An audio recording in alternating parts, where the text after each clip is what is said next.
Bonjour, aujourd'hui je vais vous présenter un nouveau tutoriel qui concerne l'utilisation du module WYSIWYG avec l'éditeur de texte CK Editor.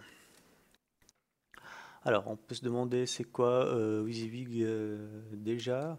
Alors WYSIWYG en fait c'est un module qui permet de combiner à la fois plusieurs éditeurs de texte et surtout utiliser les librairies de base de ces éditeurs de texte. Ensuite, c'est ça sa particularité et que ce que j'aime bien avec ce module WYSIWYG, c'est que avec ces éditeurs de texte, on peut ajouter des plugins euh, à chaque éditeur de texte. Il est clair que vous pouvez directement télécharger, télécharger le module qui est responsable de ce éditeur de texte. Vous n'êtes pas obligé de passer par ce WYSIWYG. Alors, dans notre cas de figure, on va installer le module WYSIWYG et la bibliothèque CK Editor pour bien évidemment utiliser la librairie CK Editor, l'éditeur texte CK Editor. Alors, pour commencer, on va tout d'abord télécharger le module. Télécharge ici. Et aussi, on va faire quelque chose d'un petit peu particulier. On va télécharger en plus la version de développement de WYSIWYG. Euh, Pourquoi on télécharge la version de développement? En fait, tout simplement, il y a eu une modification dans la librairie CK Editor, mais malheureusement, elle n'a pas été tenue compte dans la version stable de WYSIWYG. Vous voyez ici donc la version stable date de 2012 et la version de dev date de juillet 2015. Donc vraiment, il y a eu beaucoup d'améliorations depuis la version de 2012. Personnellement, je ne vais pas télécharger, je ne vais pas utiliser la version dev parce qu'il peut y avoir toujours des soucis. Mais ce que je vais faire, c'est que je vais uniquement améliorer ou hacker la partie où ça va me poser de soucis. Alors, après avoir téléchargé euh, les deux modules,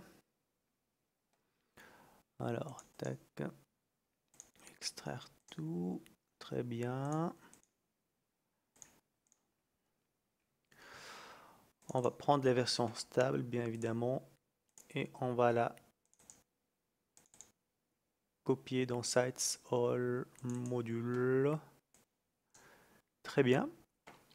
Ensuite, on va installer le module, mais avant l'installation, on va jeter un petit coup d'œil sur euh,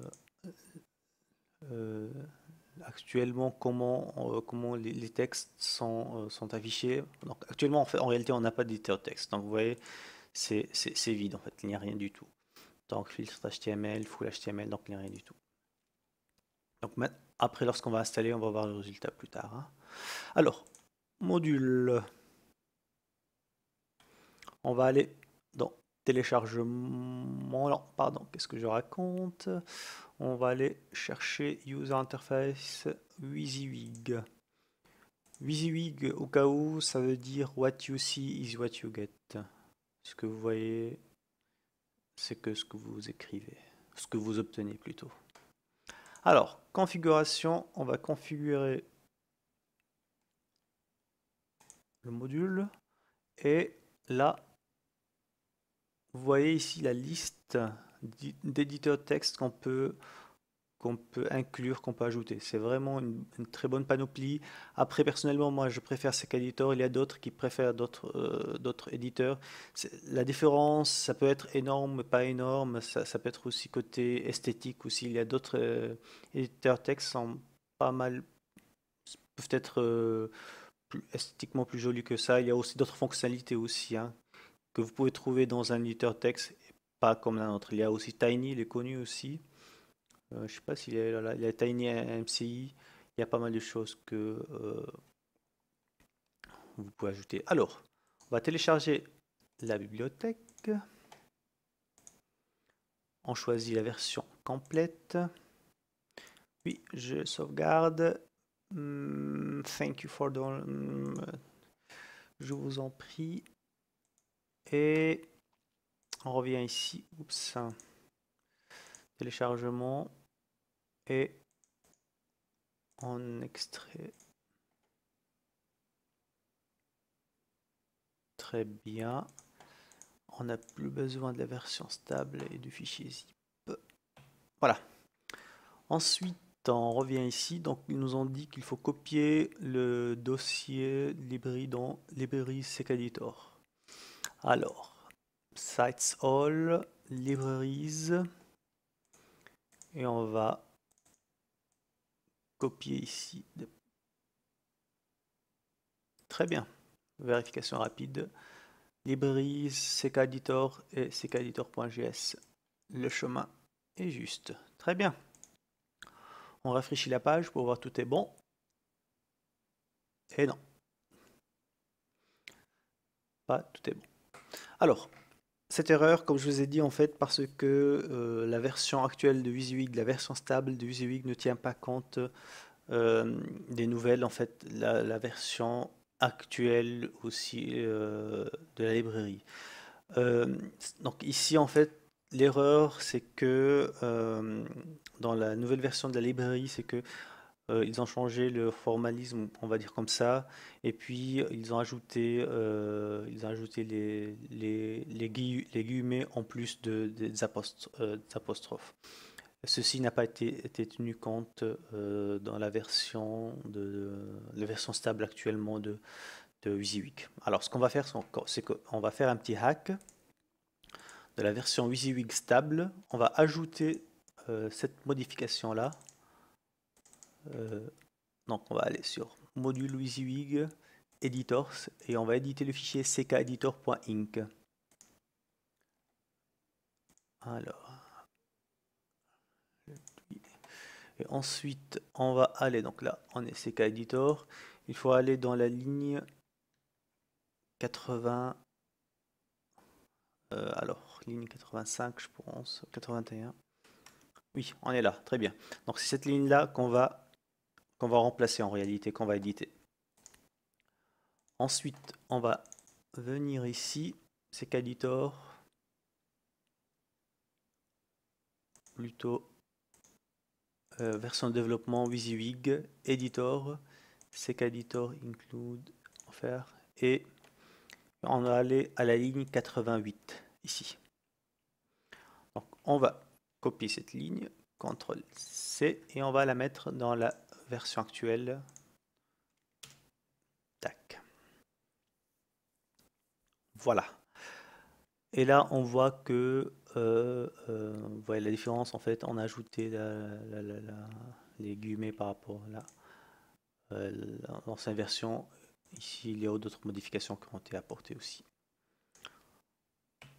On enlève l'ancienne ligne et on va ajouter ici version 3.0 et on va ajouter aussi la version 4. Donc là, vous voyez, en fait, ils ont, dans la version actuellement en développement, ils ont ajouté cette modification qui tient compte de la version 4 de la bibliothèque ckeditor. Au cas où, s'il y aura une mise à jour de WYSIWYG, vous ne craignez rien vous ne craignez rien du tout. Parce que de toute façon, on a fait la modification qui se trouve déjà dans la version dev. Donc même s'il y aura une mise à jour, il ne faut pas s'inquiéter. Ça va fonctionner automatiquement. Et on sauvegarde. Maintenant, on revient ici. On rafraîchit la page. Et voilà. On a notre librairie qui est là. On va faire une édition. Alors, je ne sais pas si... Voilà. Alors ici, parce que en fait, ça a été installé déjà avant. Donc normalement, vous devez cocher chaque bouton. Vous devez cocher chaque bouton. Quelque chose que j'aime pas en fait chez WYSIWYG, c'est qu'il ne permet pas d'avoir un bouton qui s'appelle le Checked All. Ensuite aussi, il y a la possibilité d'ajouter des plugins et puis des boutons qui vont s'ajouter au fur et à mesure. C'est ça qui est bien en fait avec WYSIWYG, c'est que et la librairie ckeditor, c'est que vous pouvez choisir les boutons que vous voulez afficher dans votre éditeur texte. Par contre, si vous téléchargez les modules ou les éditeurs texte directement, Je pense pas que vous avez cette possibilité-là. D'après ce que je me rappelle, vous n'avez pas, on n'a pas cette possibilité-là. Voilà, on sauvegarde. D'habitude, en fait, vous pouvez même ici choisir plusieurs, hein. Vous pouvez même choisir plusieurs. En faire un exemple, la plain text, en faire un delete là. Ouais, remove. Vous allez voir la différence. Vous voyez ici. Donc, si on a choisi un autre éditeur de texte, il va s'afficher ici et vous pouvez le choisir. Voilà. Sauvegarde. Maintenant, on va aller jeter un petit coup d'œil sur notre contenu. On va faire un petit edit. Et voilà. Vous vous rappelez tout à l'heure, il n'y avait pas un éditeur texte et maintenant on a notre joli et beau éditeur texte. Filtré d'HTML, full HTML et plain text. Il n'y a rien. Voilà. Je vous remercie pour votre suivi et à la prochaine. Au revoir.